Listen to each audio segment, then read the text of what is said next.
lag time at getting back results. But first tonight, a big change for back to school in Columbia County, just 1 week away from the start of classes. Middle and high school students will now be on an AB schedule. Here's the schedule for what a normal 2 weeks will look like. You can see kids will be divided into Group A and Group B. Kids in Group A will go to in-person class Monday and Wednesday. Then Group B will go Tuesday and Thursday, with Friday everyone learning from home. Nick Wrdw talks to the superintendent about the change. The school district's new plan has been met with mixed reactions from many of you. Some are saying the district is doing the best it can under these unprecedented circumstances. Others are saying the constant changes are getting frustrating. My instant reaction was, are you kidding me? Back to school can be stressful for parents. For a family who's lost a loved one to coronavirus, it makes it that much harder. He was young, 32. It wasn't, he wasn't old, had no health problems. And then it goes down to, yes, it can affect little kids because his 2 kids, a 2-year-old and an 8-year-old, they both had it. Gonzalez opted for in-person learning for her 2nd grade daughter, but now she's nervous as the district changes its plans. I feel like they maybe don't have a complete grip on how to handle the pandemic. And if that's the case, I feel like everybody should just go virtual. I mean, to be completely honest with you, as opposed to doing all of these changes 7 days before school starts. Dr. Sandra Caraway says the district had to take a second look at its plans, but felt there would not be a benefit in pushing back the school year. The chances of the virus decreasing between now and Labor Day wasn't that strong. But they did change their model. Students who chose traditional learning will be split into 2 groups.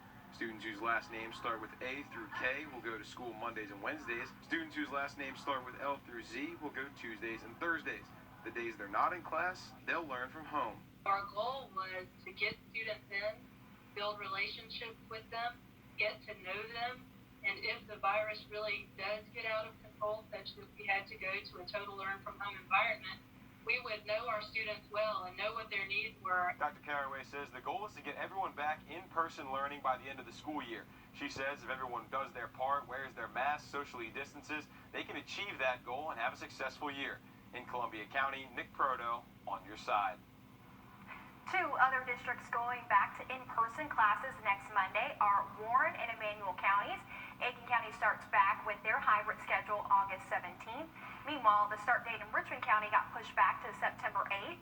And parents in Richmond County, remember, this is the last day if you want to sign up your kids for the online academy. The deadline is midnight tonight. We have all the back-to-school plans and schedules up on our website. Across the river, South Carolina State Superintendent Molly Spearman approves back-to-school plans for Allendale and Saluda counties. Both counties have a choice for parents between hybrid and all virtual learning. First day back for students is August 31st. A memorial set up near Finney Swamp where a mother and her baby twins died. Their car crashed into the Mayor's Pond off the Lock and Dam Road Friday night. Now investigators say the mother drove herself into the pond. Sydney Heiberger spoke with the family today. A growing memorial here at Mayor's Pond as family, friends, and an entire community mourns the loss of Shakoya Philpott and her 2 10-month-old sons. Right now, law enforcement and loved ones have more questions than answers. For Shakoya Philpott's family, it's nothing but shock. And when I found out it was her, I kind of was stuck, and I didn't believe it. To this day, I still don't believe it. They say the woman they knew was happy, loving, and a wonderful mother.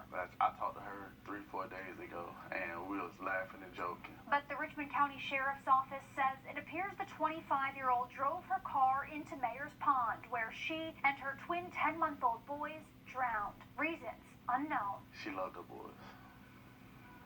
She loved them. I wish that I could talk to her before this happened, and I think that's the part that's killing me to this day.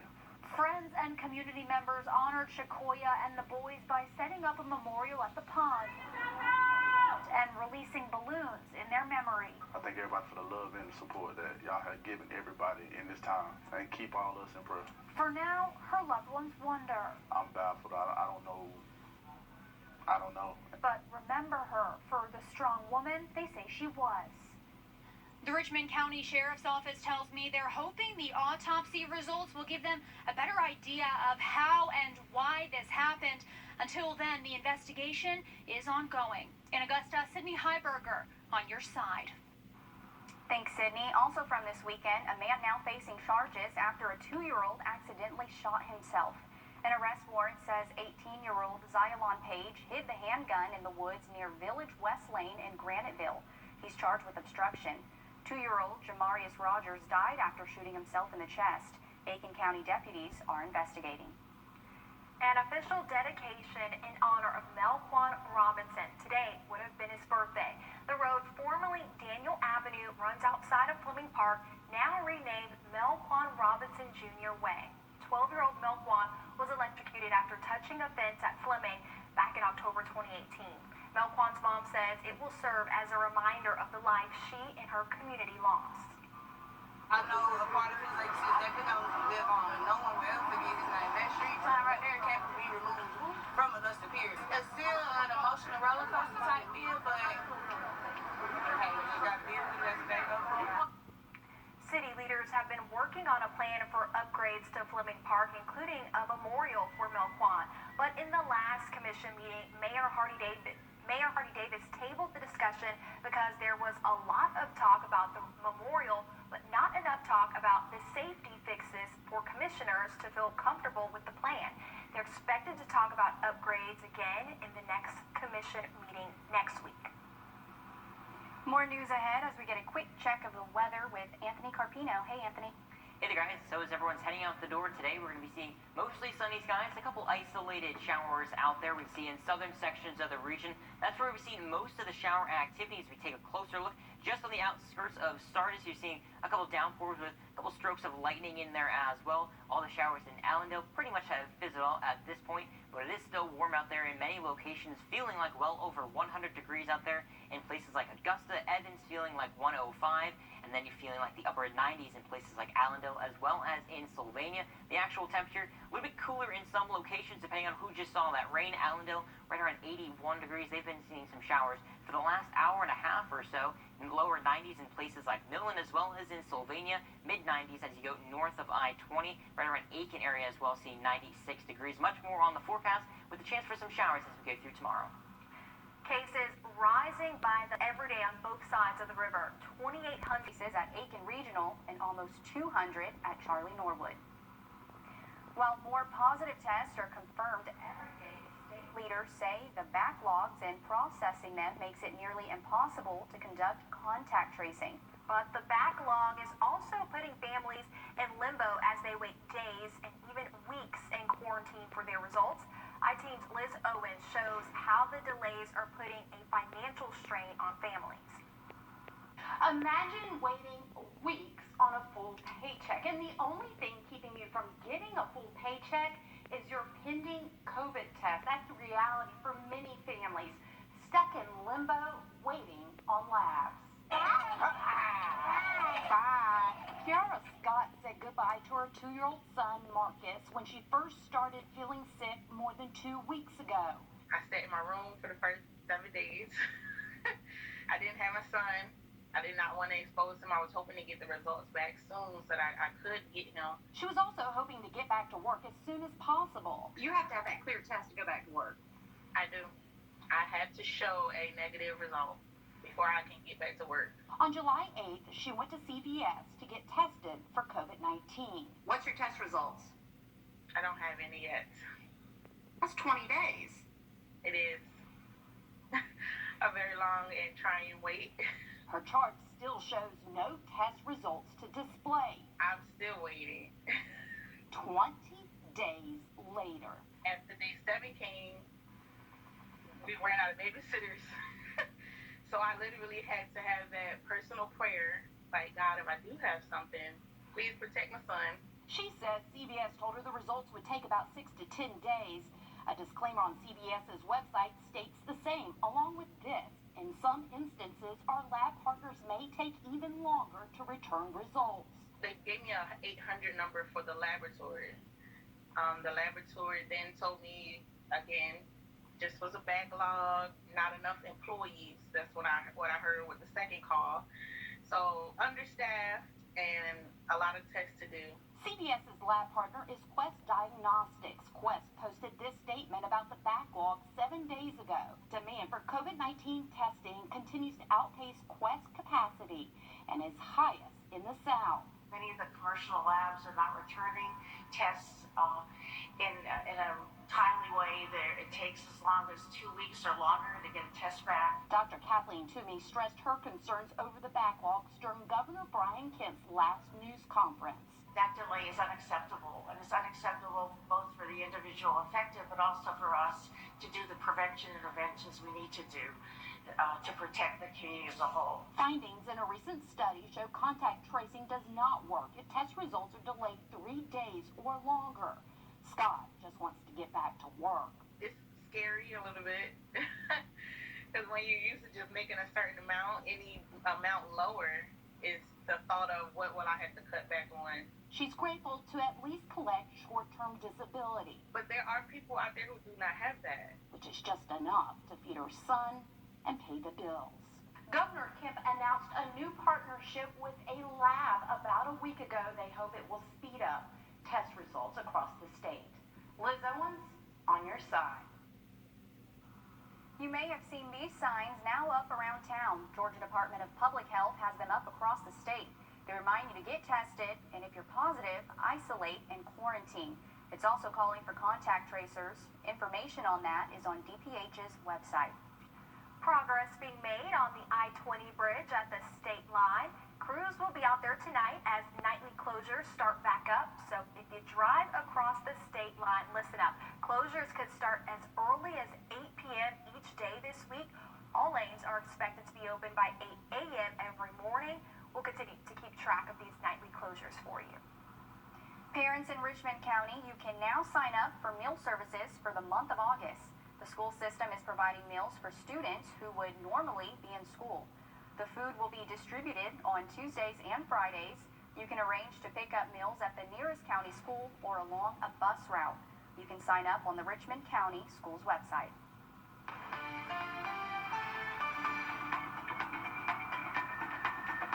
All right, as we continue over the next couple of hours, our temperature is going to be decreasing into the lower 80s, and the outdoor plans are going to be in great shape. The threat for showers will be going down, but we're going to do the same thing as we go through tomorrow, that full forecast coming up. When our I-team started digging deeper into the case of a 12-year-old boy allegedly punished to death, we found something else. Georgia lawmakers eliminating a program to track child abusers. And that's not all.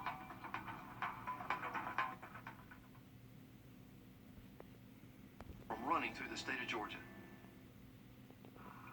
A mother and her boyfriend sit in jail tonight charged with the murder of a 12-year-old boy. Warrants accuse Jasmine Camp and Clarence Brown of punishing the child to death while other children in the home listened. They had recently moved to Augusta from another state. Our I-team wanted to know if the family had any trouble there. What our Meredith Anderson found instead cracks in and cuts to a system that now leaves children even more at risk. I guess now one day you need police, fire, and ambulance. We have a non-responder. 12. He's not responding, but he got something out his nose. Saturday, June 6th, 8:19 p.m. Derek Camp is in the back seat. His mother claims it was an accident. He fell out the bump bed. He was like having his knees just falling out the bump bed, flopping around. The driver, a neighbor, pulls over to meet an ambulance, and he's rushed to the hospital. As daylight slips away, so does Derek. DFAX gets the call at 10:51 p.m. Derek is on life support. Not even 24 hours later, he's gone. Time of death, Sunday, June 7th, 9:22 p.m.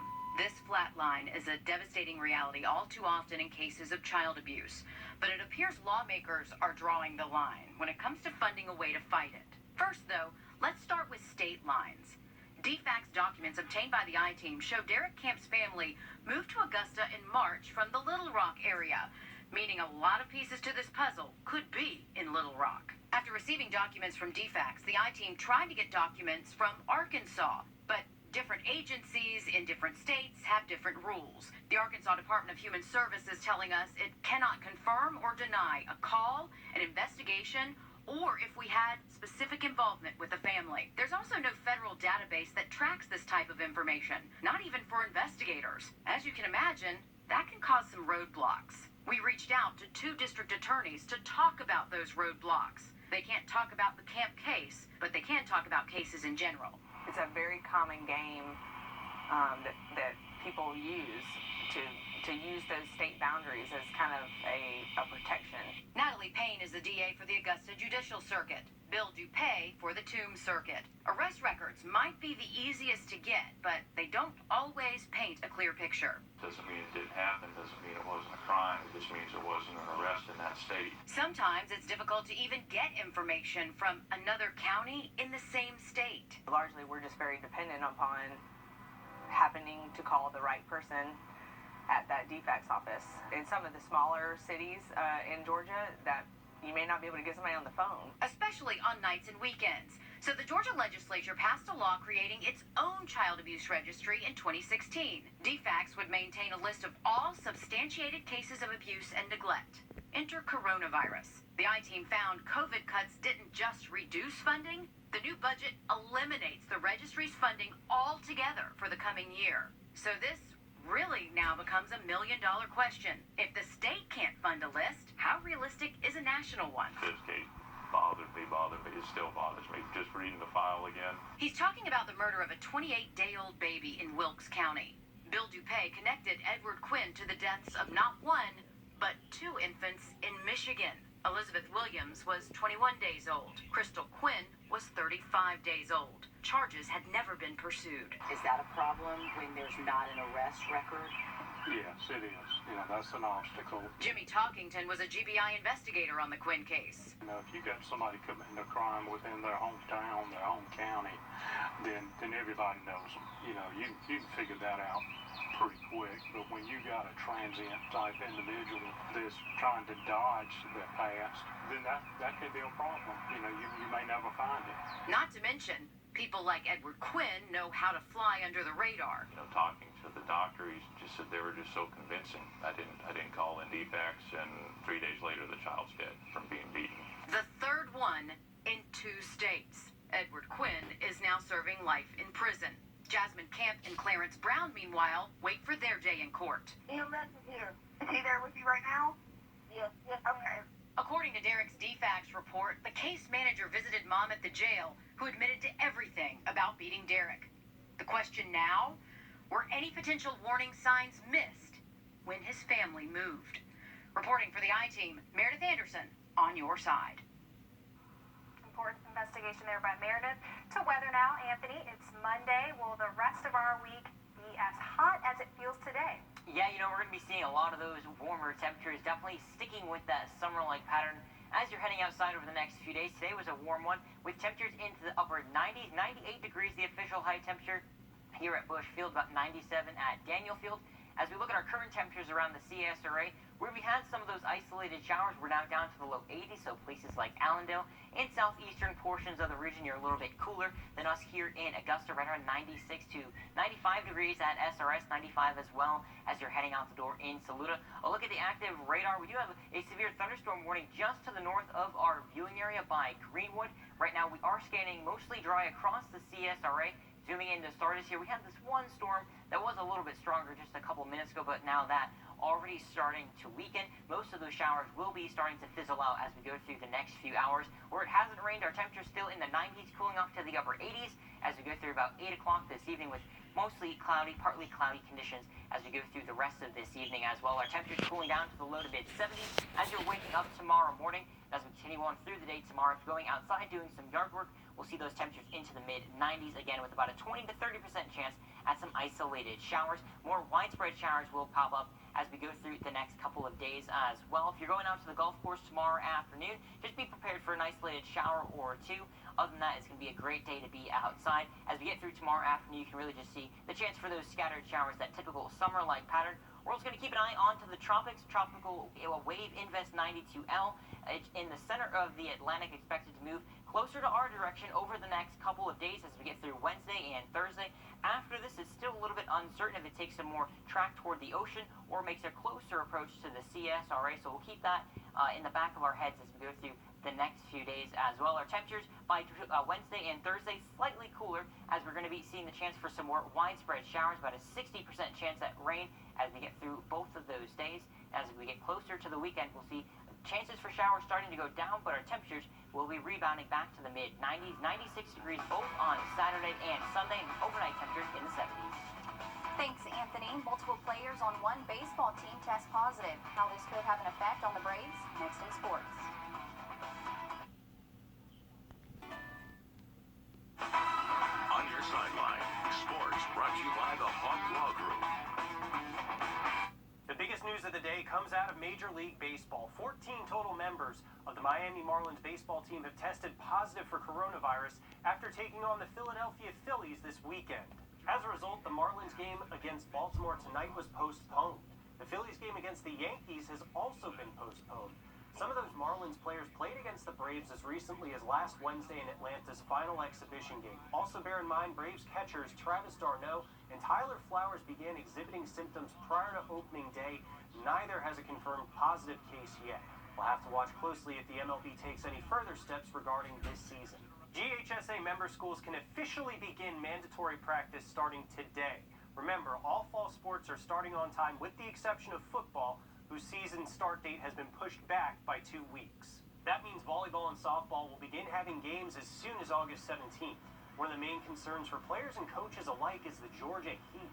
The offseason for the Harlem Bulldogs hasn't allowed them to go through a typical prep process, and the team is doing what they can to face the heat. We just got to take a whole lot of breaks, and our AD makes sure we do that. So what we do, we just go out for 20, 30 minutes, come in, take a break, take about a 5-2-minute break, and then we'll go back out. The Bulldogs won a state softball title in 2016 and have been in the state tournament in each year since. Their hope is to continue finding success no matter how this season takes shape. More sports coming up at 11. See you in just a bit.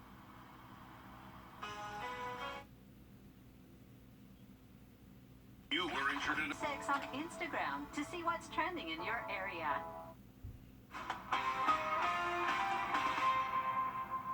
Breaking news just into the newsroom this evening. The Waynesboro mayor posting on his Facebook that he was arrested. Gregory Carswell says he went and turned himself in on a warrant that was issued for him. He writes that he is not guilty and is fighting the charges. Anthony? Yeah, most of those isolated showers are going to be starting to dwindle as we go through the next few hours, and as we continue on through the night tonight, those temperatures also dropping down into the lower 90s, 91 to 88 degrees as we get through about 8 o'clock this evening. As we go through the next few hours, as we go through tomorrow afternoon as well, those chance for an isolated shower or two. Our temperatures still in the mid to lower 90s. And as we go through the rest of your 7-day forecast, we'll see those temperatures warming back up by the end of the week as those shower chances will be going down. 96 degrees come Saturday and Sunday. That's it for News 12 at 6 o'clock. We'll see you over on NBC at 7.